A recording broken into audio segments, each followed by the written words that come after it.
Fala galera, beleza? Tudo bom? Então voltamos aqui para o segundo podcast, segundo episódio. Hoje estamos com o mestre Crypto Bob. Ele está hoje em Miami, tá morando aí um tempinho, né, Bob? Sim, já há 27 anos. Quase nada, quase nada. Hoje a gente vai falar um pouquinho aí dos aprendizados, principalmente do mundo cripto, tentar levar isso para o mundo NFT e também falar um pouquinho do evento que nós dois estávamos, mas a gente não se encontrou, né? Em Austin, do Consensus. Então, Bob, queria que você se apresentasse um pouquinho aí, fala da tua história, o que aconteceu nesse Legal. tempo. Prazer estar aqui, Jean, no seu canal. Obrigado por me convidar, né? Infelizmente, como você falou, a gente estava no mesmo evento, mas a gente não conseguiu se conhecer lá. Mas, de alguma forma, a gente fez essa conexão através do aplicativo do evento, né? Isso. E isso foi muito bacana, porque eu estou fazendo muitos contatos através desse aplicativo, né? Legal. Então, o meu nome é Crypto Bob. É, a minha história com as criptomoedas começou em 2017, quando eu comecei a perceber esse movimento e comecei a me interessar. E aí eu entrei e comprei um pouco de Ethereum, comprei um pouco de Bitcoin, comecei a investir, né? E como todo novato nas criptomoedas, eu cometi todos aqueles erros que os novatos cometem, né? Então, quando vi uma moeda subindo, eu comprei mais aquela moeda, tentando chase the pump, né? E aí segurei a moeda, segurei até um bom tempo para um iniciante, mas quando ela começou a cair com mais força, eu me assustei e vendi. Comprei na alta e vendi na baixa, né? E aí eu fiquei Sardinha. E aí eu fiquei meio chateadinho com as criptomoedas, falei, isso é uma fria, que furada, eu vou sair desse negócio aí. Mas depois eu percebi que eu só tinha me dado mal porque eu não tinha conhecimento. Então eu falei assim, não, eu não vou desistir, eu vou aprender esse negócio aí, eu vou estudar, eu vou me dedicar, porque eu acho que realmente é uma oportunidade única, né? Então, eu sinto que eu tive uma oportunidade que passou na minha frente e que eu perdi, que foi o .com, né? Que foi a Apple, a Google, a Amazon, Amazon. Uhum. todas essas. Então eu costumo falar para os meus amigos do canal que é um trem que passou na minha frente, o trem da Apple, o trem da .com, e eu estava dormindo, eu estava viajando, o trem passou e eu não fiz nada, né? E que eu me arrependo muito disso, mas que agora eu estou vendo que tem um outro trem passando na nossa frente, que é o trem das criptomoedas, da Web 3.0, do metaverso e tudo isso das NFTs e tudo isso que vem com essa nova tecnologia, né? E esse trem eu falei para mim mesmo que eu não vou perder. Então aí eu mergulhei, eu tenho 50 anos, né? Comecei a estudar, comecei a aprender, comecei a investir novamente nas criptomoedas, e aí, claro, com mais conhecimento, com mais entendimento, eu comecei a fazer já em melhores investimentos e comecei a ter melhores resultados, né? E aí eu me animei. E eu tenho uma característica da minha personalidade que quando eu descubro uma coisa que é muito boa, eu quero compartilhar. Então eu quero compartilhar com meus amigos, com as pessoas que eu conheço, que eu me relaciono. E eu comecei, falei, cara, vocês precisam entrar nisso de criptomoeda, é muito bom. Eu compartilhei, para você ter uma ideia, Jean, até com o meu carteiro. O meu carteiro é um senhor aí de Essa é uma 65 boa. anos, né? E eu estava tão assim empolgado com as criptomoedas que eu falava com qualquer um que passasse na minha frente, eu estava falando de criptomoeda, né? O meu carteiro, ele entrou nas criptomoedas e até hoje ele me agradece. Eu não tenho visto ele agora depois dessa queda, não sei se ele vai ainda me agradecer, né? Aí é por conta dele, né?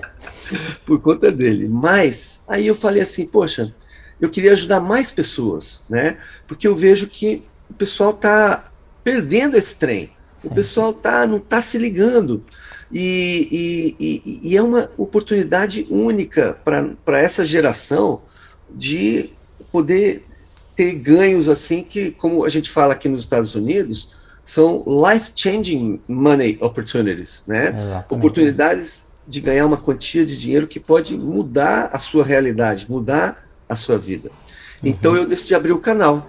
Então eu abri um canal e o ponto do meu canal é justamente assim, olha, você já ficou curioso sobre Bitcoin, criptomoedas, mas você acha que é muito complicado para você entrar nesse mundo e investir nisso? Você precisa de um amigo que te pegue pela mão e te ensine, te ajude a dar os primeiros passos. Pois eu quero ser esse amigo. Meu nome é Crypto Bob, o seu amigo pessoal em cripto. E aí nasceu o Crypto Bob, né? Os meus filhos até brincam comigo. Eu tenho 3 filhos, um de 23, um de 18 e uma de 13, né? E eles falam assim, pai, o que está acontecendo? Você está tendo uma crise de identidade, uma crise, um midlife crisis, né? Não sei como é que Dos fala. 50. Crise dos 50 anos, da meia idade, né? Aí eu falei assim, por quê? Ele falou, poxa, você com 50 anos, você virou investidor de cripto, virou youtuber, né? Tudo. Tô fazendo TikToker também? TikTok, eu também estou tentando aprender a mexer no TikTok. Aproveita o bonde. Tem que pegar esse bonde também, que esse é forte. E aí eu falei assim, cara, eu não sei se é crise de meia-idade, mas eu tô adorando, tô conhecendo tanta gente bacana, eu vou nas feiras, nas convenções, como você acabou de falar aí, e tenho feito tantos contatos, tantas conexões, porque eu entendi que as criptomoedas não são somente uma oportunidade de investimento, elas são uma revolução tecnológica e uma revolução monetária também, entendeu? Desculpa, Jean. Sem problemas. Deixa eu preciso de 2 minutinhos. Posso dar uma pausa aí? Ou não tem? Então, Bob, a questão dos aprendizados aí, do que você está vendo nesse mercado, o que você viu? Sim, cara, é um mercado novo, né? Eu costumo falar para os amigos do meu canal que eu quero que eles entendam que as criptomoedas são muito mais do que uma possibilidade de investimento, né? Que elas são uma revolução monetária, financeira e uma revolução tecnológica, né? Então, isso aí vai mudar a maneira com que a gente opera, com que a gente vive as nossas vidas, com que a gente trabalha, né? Assim como a internet revolucionou a nossa vida, hoje a gente não vive sem um smartphone, sem um computador, né? As criptomoedas vão fazer parte da nossa vida, né? Exatamente. Então uma evolução que está vindo muito rápida. Então, para você... rápida. Muito rápida, né? Para você acompanhar, você tem que mergulhar mesmo, porque é muita informação, é um crescimento assim exponencial, porque tem o efeito de rede, né? O efeito... Tá mais exponencial do que foi na .com. Agora, por mais que a gente tenha apenas 300 milhões, estima-se, de pessoas com cripto, o desenvolvimento da tecnologia está sendo muito mais rápido. Então, Sim. Você tem alguns ciclos aí desde então, e agora sai cripto, entra NFT, entra negócios em NFT, e o que muitos não perceberam é o que essas criptos são. Elas não são apenas um meio de troca. O Bitcoin veio para mudar isso, obviamente, mas a base de tudo, a blockchain, é que vai moldar um novo mundo. Por exemplo, tudo que a gente conhece hoje como o sistema de pagamento, quando se passa um cartão de crédito, como as empresas transferem dados, tudo o que está acontecendo hoje, ela vai ser baseada em blockchain. Então, as conferências que a gente que foi na Consensus, por exemplo, você vê Polkadot, você vê Ethereum, você vê Cardano, você vê todas essas blockchains, o que eles estão desenvolvendo é só como se fosse a base do prédio, aquele aço que está ali para toda a estrutura que está por vir. Então, aí não tem noção ainda do que está acontecendo. É a fundação, né? É a fundação. A infraestrutura para o que está por vir, é verdade. Ninguém vai ver o que está acontecendo, ninguém vai saber o que é uma blockchain, qual rede se está operando, porque vai ser tudo multi-chains, interoperável, e é isso que está sendo desenvolvido hoje. Então a gente está fazendo, eu entrei muito tarde, entrei o ano passado apenas, então você está em 2017, dá para se considerar um OG aí, pessoas que entraram. Naquela época eu resolvi focar em outras coisas, em outros negócios, e por mais que eu olhasse para a cripto como uma oportunidade de investimento, como se fosse um VC, um Venture Capital ou um Angel, era muito nebuloso aonde o dinheiro estava indo e o que estavam fazendo com o dinheiro.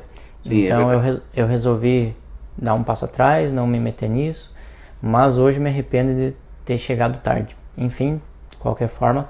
Mas interessante, porque esse tarde ainda é cedo. Ainda é cedo, esse tarde ainda é cedo. Você ainda é um pioneiro, entende? É engraçado você falar que eu sou um OG, né? Porque eu me sinto também um novato ainda. Eu me sinto ainda um aprendiz, assim, né? O interessante é que isso caminha tão rápido que os OGs que eu conheço, né? Eles tratam a gente de uma maneira, assim, super tranquila, porque eles entendem isso também, que os próprios que são os veteranos das criptomoedas têm 5, 6, 7 anos de experiência, às vezes no máximo, né? Nada. Alguns veteranos têm 3 anos de experiência, que são aqueles caras que entraram e os caras caminharam muito rápido, né? Então, você ainda está cedo, apesar de a gente olhar para trás e falar, cara, eu perdi a oportunidade, eu perdi muitas oportunidades também, né? Principalmente no que diz respeito a entender o potencial que as moedas tinham lá na frente, né? Mas a gente ainda está cedo, Daqui 10 anos, o pessoal vai olhar para trás e vai ver essa galera que é a gente que está aqui, ó, em 2022 falando sobre isso, eles vão falar assim, cara, aqueles caras lá eram visionários, entendeu? Exatamente, provavelmente. Né? Tá muito cedo mesmo, muito cedo. Aproveitando então nessa entrada, o que você sentiu na Consensus? Porque ela é um pouco mais generalizada, aqui a gente quer falar de NFTs também, mas a Consensus é muito mais aberta. Teve NFTs, eu acho que, se não me engano, pela primeira ou segunda vez, mas o objetivo dela é trazer informações sobre blockchain. Sim. Sim, cara, eu gostei muito da Consensus. Assim, é sempre impressionante ver a quantidade de projetos que existem, a quantidade de dinheiro que está entrando, né, nas criptomoedas, porque são conferências gigantescas e você vê ali gente do mundo inteiro e trabalhando junto e você vê aquela empolgação, aquele ritmo, aquela frenesi das pessoas, né, querendo se conectar e os projetos crescendo. Então é muito excitante, né, tudo isso, né? É muito empolgante, né, você vê. E isso que nós estamos falando de uma época de crise das criptomoedas, né? Então você vê, é uma coisa meio doida, porque ao mesmo tempo que a gente está tendo uma crise, nunca houve um momento tão bom para as criptomoedas como agora, né? Elas estão mais esclarecidas para muita gente. Então, por mais que o valor esteja caindo, o preço esteja caindo, o valor a gente consegue determinar que tem e está crescendo porque tem mais pessoas entrando, tem mais desenvolvimento, tem mais erros que aconteceram, como no caso de Luna, que dá segurança para outros não fazerem aquela mesma coisa. Exato. Esses erros vão ajudar a ajustar as coisas e solidificar tudo, porque são tecnologias novas. O que aconteceu com a Luna foi uma loucura, foi uma surpresa para todo mundo. Ninguém pode se sentir mal porque perdeu dinheiro na Luna, porque grandes nomes, grandes mentes da criptomoeda perderam fortunas com a Luna. Foi uma coisa totalmente imprevisível e inesperada, né? Mas como você falou, o valor das criptomoedas está crescendo. A gente tem o dobro de desenvolvedores de Web 3.0 4.0, entendeu? A quantidade de capital que está sendo investido pelas grandes instituições nas criptomoedas aumentou de uma maneira absurda, né? Mas é os capital de risco, né, que estão colocando sua grana lá. As grandes, digamos, em bolsa, elas ainda estão só molhando o pezinho. Sim. Quando elas entrarem, aí vai ser... Aí o negócio vai explodir, né? Aí o negócio vai explodir. E é muito legal, porque você vê, ó, as NFTs, elas têm um potencial assim também, porque veja bem, eu vejo assim, eu considero assim, ó, se as criptomoedas ainda são um mistério para muita gente, as NFTs elas estão mais profundas ainda dentro desse mistério, entendeu? Porque assim, eu entendo que a maioria das pessoas entra pelas criptomoedas, entra pelas meme coins, ou entra pelo Bitcoin, pelo Ethereum, e vai entrando e vai começando a conhecer o mundo das criptomoedas, né? E as NFTs, elas já estão mais lá no fundo, porque o pessoal não consegue entender ainda, né, o conceito de NFT, né? O que aconteceu, uma visão nossa aqui, é que teve uma entrada, o Brasil é o segundo maior comprador de NFTs do mundo, atrás de Tailândia. Em questão de volumes a gente não tem essa ideia, mas em questão de quantidade de NFTs ele está em segundo, porque provavelmente os brasileiros entram comprando através de Near, através de Tezos, através de Solana, que são aquelas bem baratinhas, questão de dólares e centavos, certo. E o volume grande está em Ethereum, então provavelmente pelo nosso cacife brasileiro não tem muitas pessoas que provavelmente tenham investido em Ethereum NFT. Mas como teve essa hype de vamos investir, vamos tirar dinheiro, ganhar dinheiro, dobrar o dinheiro só comprando o desenho, então aconteceu que eu acredito que tenha entrado nisso, mas ainda não tenho entendimento do porquê ganhar dinheiro nisso. Muitos do que vem até o nosso canal, eles falam comentário lá sobre numa postagem ou uma crítica eu dei o print no macaco e não precisei pagar. Eu dei o print, essa é o nível. E aí não pode criticar essas pessoas, porque eles não... criticá-los porque eles não estão no mesmo nível de entendimento ainda. Então nós temos que... Vem cá, vamos trazer, vamos falar sobre esse negócio aqui, ó. Não é um print, é tudo uma questão de ativos digitais, que antes não era possível. Então o que você antes tinha um JPG, uma imagem, agora aquela imagem, ela está printada, ela está escrita em blockchain, então ela dá o poder à pessoa que tem. Pode ser que você não tenha vontade de ter uma foto do macaco, a foto de um negócio que esteja em blockchain, não tem problema. Porém ele dá o poder de você ter acesso a coisas que antes não tinha.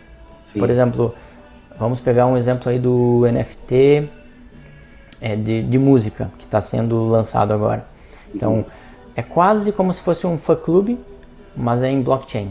E esse NFT ele pode ser vendido, comercializado do jeito que for. O que antes você era fã de um clube, você era fã, tinha uma carteirinha talvez e tinha aquele acesso. Agora você tem, por exemplo, você comprou uma música do Snoop Dogg, você tem, não é o caso, mas você poderia ter royalties sobre aquela música. Então se ela estiver nas paradas lá do Spotify, do Apple Music, enfim, ela vai ter uma porcentagem automática pelos smart contracts, vai ir para o detentor desse NFT. Ainda não é um caso de ter direitos autorais sobre a música, mas possivelmente muitos vão dar esse poder. Então nós temos royalties, nós temos o valor do NFT, que por exemplo, se você pegou o Snoopy, você comprou o NFT do Snoopy há 25 anos atrás, quando ele não era nada, porque você acreditava que ele poderia ser alguma coisa. Então você ganhou nesse tempo, pensando daqui para frente, o dinheiro dos royalties e ainda você vai ganhar a valorização daquele primeiro NFT do cara. Sim. Porque existem pessoas que querem o valor como dividendos e tem aqueles que são colecionadores, que fazem questão de ter o primeiro disco, o primeiro NFT, o primeiro, enfim. É uma coisa que é muito difundida nos Estados Unidos, questão de colecionável, mas no Brasil ainda é um pouco restrito, talvez é cultural, talvez, a questão do colecionável. Tem a pessoa que gosta de colecionar camisa, vários discos, enfim, mas não é tão grande como eu vejo nos Estados Unidos. Uma outra coisa que está acontecendo aqui nos Estados Unidos também, com as NFTs, é que eles usam a NFT para te dar, eu acho que você até comentou isso, né, para te dar acesso a benefícios exclusivos. Só quem tem aquele NFT tem esses acessos, né? Isso. Esse seria o terceira parte aí do NFT. Então teria o valor do colecionável, o valor dos royalties, no caso da música, e o valor do acesso. Então você pode ter acesso aos shows do Snoop, você pode ter acesso ao camarim, você pode talvez ter acesso a um jantar com ele, depende do que ele quiser colocar dentro do smart contract.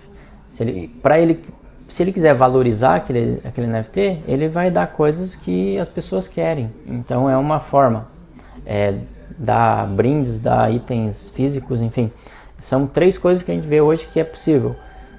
E terão outras que ainda o mercado vai ter que se adaptar e ver as opções, o que a gente pode ter.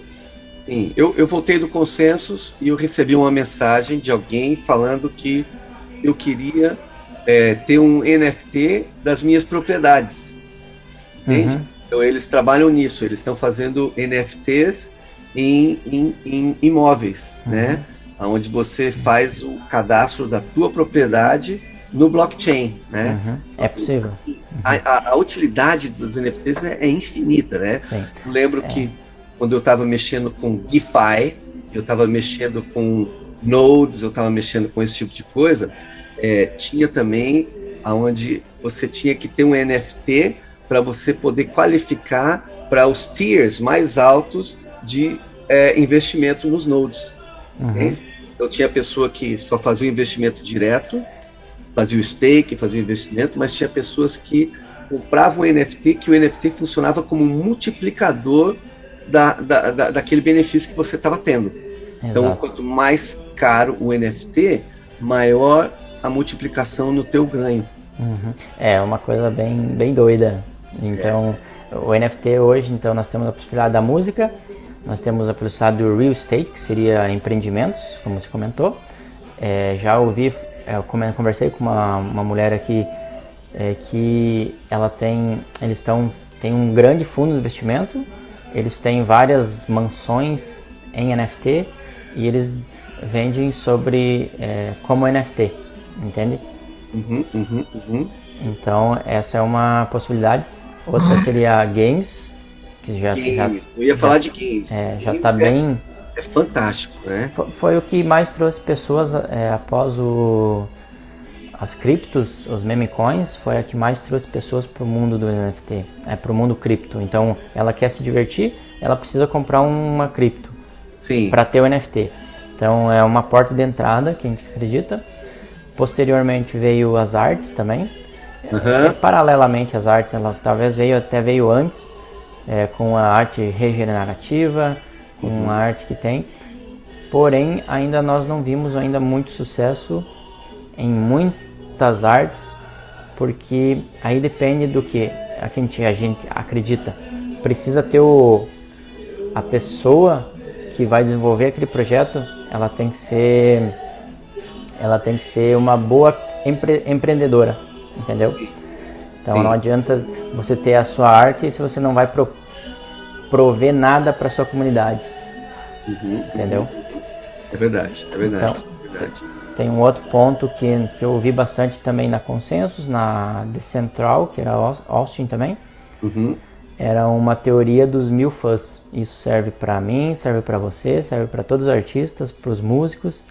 A gente não precisa ter 1 milhão de seguidores, certo? Ou 10 milhões, 1 milhão de likes. A gente precisa ter 1000 fãs que nos adorem, que sejam fiéis, exatamente. Sim. Então, quando você consegue engajar essa comunidade de pequenos fãs aí, você consegue levar ela para vender através do NFT, você pode entregar muito mais valor e receber valor com isso. Então, é uma coisa que vale a pena dar uma estudada também. Sim, é verdade. É o poder do network, né? O poder do efeito network, né? A parte de games é muito interessante. E a parte também, Jean, de social media, né? a parte de mídias sociais, o que acontece? As NFTs vão trazer de volta o controle para os criadores de conteúdo. Exatamente. Isso vai ser tremendo, isso vai ser tremendo. Por quê? Porque hoje em dia nós somos reféns das mídias sociais. Eles são o dono do conteúdo que a gente coloca lá. A gente pode monetizar e tudo, mas a gente não é dono do conteúdo porque eles controlam o acesso. Eles podem mover para cima a tua visualização ou eles podem ocultar, né? Exatamente. Então, com as redes sociais, a NFT ela vai trazer para você o direito de ser dono do seu conteúdo e vai facilitar a monetização, mas também vai trazer de volta para nosso controle a privacidade também, porque a gente vai controlar a privacidade e vai poder facilitar também o crescimento, né? Por quê? Porque você vai ter total controle sobre as suas mídias sociais, o material que você coloca. Então, o lance vai ser descobrir quais são as redes sociais descentralizadas que vão pegar para valer. Vão ficar, né? Isso é a pergunta de $1 milhão, né? E isso eu senti também que é um dos próximos booms que nós vamos ter, que vai ser tanto dos esportes, NFT em esportes, na questão de NFT, como social media para NFTs também. Tem o tal de Token Utility, que é como tivemos na Consensus, que era você vai dando visualizando aqueles QR Code que tinha no evento, e você ganha token do evento para ser usado no próprio, para comprar uma camiseta, comprar comida, comprar as coisas. E isso tende a ser mais comum tanto em eventos como em outras coisas, que é a pessoa ganhar para poder engajar essas coisas. É verdade. É muito legal, legal. As NFTs, a questão do social media vai ser intrigante, porque nós temos onde as pessoas querem estar e onde elas estão. Por exemplo, você mover bilhões de pessoas que hoje estão no Instagram para uma nova social media, talvez aconteça, talvez não. Talvez você, como criador de conteúdo, queira estar lá, mas os teus seguidores vão para lá? Será? Ou se 10 deles forem para lá, os outros 200, 300, 2 mil amigos deles vão estar lá? Então é esse ponto aí que ainda, para mim, não está muito claro. Como questão do criador ter o domínio sobre o seu conteúdo, cada postagem, por exemplo, ser um NFT, isso é ótimo. Para ele poder levar a sua comunidade para onde ele quiser, qualquer metaverso que ele quiser, é perfeito. Se isso vai acontecer, é a questão. Porque as pessoas são acomodadas, elas estão ali, elas vão continuar ali. Sim, entende? Verdade. Esse é o desafio. É verdade. Acomodadas no bom sentido, a gente gosta da mesma coisa. Exato, você se acostuma com aquilo, fica confortável, né? Confortável naquilo, mas querendo novidade sempre naquilo. Entende? Exato. É difícil, porque a gente está falando de tirar o monopólio dessas grandes empresas, né? E eles vão vir, eles estão já vindo com força para tentar entrar nesse mercado que supostamente é para ser descentralizado e continuar dominando ele totalmente, de uma maneira totalmente centralizada, né? A gente fala, porque o pessoal aqui comenta muito aqui nos Estados Unidos isso, né? Eles falam que o Facebook, que virou Meta, né?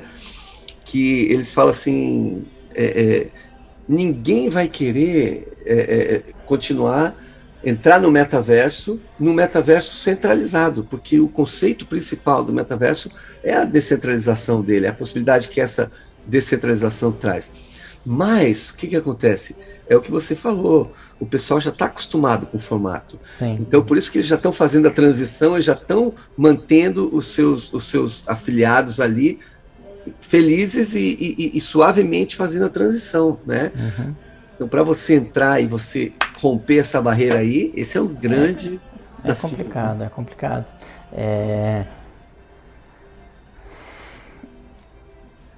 Se pensar como meta, como um metaverso, e você como pessoa ser o seu avatar, você pode entrar em vários metaversos. Então ela é apenas mais um.